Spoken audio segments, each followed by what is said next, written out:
अब आपको भारत में ट्रेनों को लगातार निशाना बनाए जाने को लेकर एक और बड़ी खबर बताते हैं। आखिर अचानक पटरियों पर सिलेंडर या बोल्डर या फिर लकड़ी के बड़े बड़े फट्टे क्यों मिल रहे हैं? पाकिस्तान में बैठे आतंकी फरतुल्लाह गौरी का एक हम आपको बयान सुनवाते हैं। कौन है फरतुल्लाह गौरी? बेंगलोर में रामेश्वरम कैफे में हुए ब्लास्ट का यह आरोपी है। पाकिस्तान में बैठकर इसने बकायदा एक वीडियो जारी किया था। टेलीग्राम, व्हाट्सएप एक ग्रुप है, टेलीग्राम एक सोशल मीडिया का प्लेटफॉर्म है, उस पर यह संदेश भारत में उसने आतंक के स्लीपर सेलों तक पहुंचाया था कि अब समय आ गया है वो एक्टिव हो जाए और इंडियन रेलवेज को, भारतीय रेल को अपना निशाना बनाए। इस वीडियो संदेश के बाद से ही भारत में ट्रेनों का पटरियों पर या तेजी से उतरना या फिर साजिश के आए दिन नए वीडियो सामने आ रहे हैं। ये आतंकी भारत से फरार होकर पाकिस्तान की खुफिया एजेंसी आईएसआई के इशारे पर भारत में बम धमाके करवाने के लिए स्लीपर सेल न केवल तैयार कर रहा था बल्कि स्लीपर सेल्स को उकसा रहा था। फरतुल्लाह गौरी ने 3 मिनट के इस ऑडियो में क्या अपील की, हम आपको वो भी दिखाते हैं ताकि आप भी आगाह हो जाए, सचेत हो जाए कि भारत के लिए खतरा कितना बड़ा है। और पोशीदा दस्तों की शक्ल में बनाना होगा, जैसे 2 या 3 अफराद के दस्ते होते हैं जो भरोसामंद और काबिल और मुखलिस लोगों पर मुश्तमिल हो। आगे मुस्तकबिल में यही छोटे दस्ते हमारी तहरीक के लिए बुनियाद बनेंगे जो शफाफियत, राजदारी और बहादुरी के साथ दुश्मन का मुकाबला करेंगे। इन दस्तों में मुशावरत के ज़रिए एक अमीर मुकर्रर करें और उसकी क़ियादत में सारे लोग काम करें, एक दूसरे के मददगार बन जाएं। इस तरह हर दस्ता अपने आप को खुद चलाएगा। यकीनन दुश्मन को आपका ये जाल तोड़ना, आपका ये नेटवर्क तोड़ना तकरीबन नामुमकिन हो जाएगा। इस जंग का एक बहुत अहम पहलू ये है कि दुश्मन को माशी और इक़्तिसादी तौर पर नुकसान पहुँचाए। ये जंग का बहुत अहम और बहुत असरअंदाज पहलू है।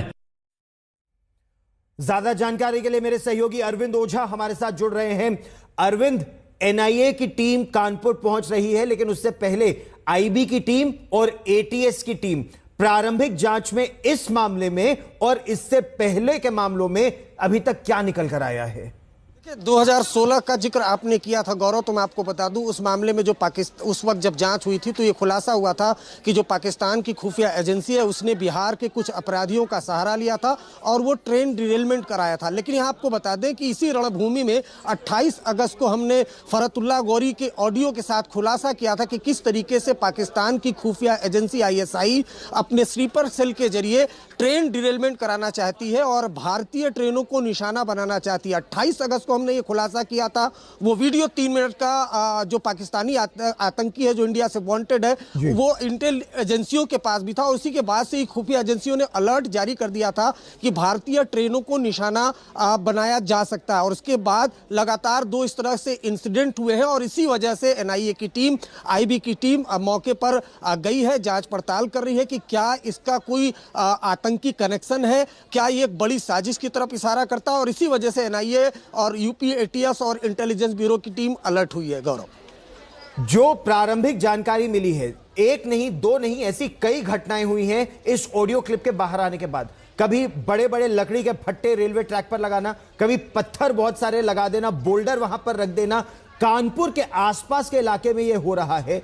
क्या कानपुर में कोई इंटेलिजेंस इनपुट, मुखबिर की जानकारी के आधार पर जिन लोगों को हिरासत में लिया है उनके बारे में कुछ पता चल पा रहा है? कौन है भारत की आस्तीन में यह सांप? देखिए, अब ये जो 2 लोग हिरासत में सुबह लिए गए थे वो लोकल क्रिमिनल हैं और जो पाकिस्तान में खास तौर से बैठे होते हैं आतंक के आका, वो इसी तरीके के स्लीपर सेल का इस्तेमाल करते हैं। खास तौर से फरतुल्लाह को गौरी की बात की, जैसे हमने बार बार जिक्र कर रहे हैं, रणभूमि में ही हमने 28 अगस्त को बाकायदा इस ऑडियो के साथ खुलासा किया था कि किस तरीके से जो पाकिस्तान की खुफिया एजेंसी है वो भारतीय ट्रेनों को निशाना बनाने की साजिश कर रही है। उसके बाद से इंटेल एजेंसीज अलर्ट पर थी। राहत की बात इस मामले में यह रही कि जो ट्रेन का ड्राइवर था वो काफ़ी ज़्यादा अलर्ट था, नहीं तो एक बड़ी दुर्घटना हो सकती थी। लेकिन कानपुर में ही साल 2016 में एक बड़ी दुर्घटना हुई थी जिसमें 150 लोग मारे गए थे। उसमें सीधे सीधे उसकी जांच में सामने आया था कि वाया नेपाल पाकिस्तानी खुफिया एजेंसी आईएसआई की साजिश थी। अब चूंकि ये ऑडियो 28 अगस्त को आया था, उसके बाद इंटेल एजेंसीज अलर्ट पर थी और ये दुर्घटना क्या ये संयोग है या प्रयोग है, इसी की जांच के लिए एनआईए की टीम मौके पर रवाना हुई है और साथ ही साथ इंटेलिजेंस ब्यूरो की टीम मौके पर गई थी। इस बड़ी खबर पर आप नजर बनाए रखिए। ताजा जानकारी के लिए फिर मैं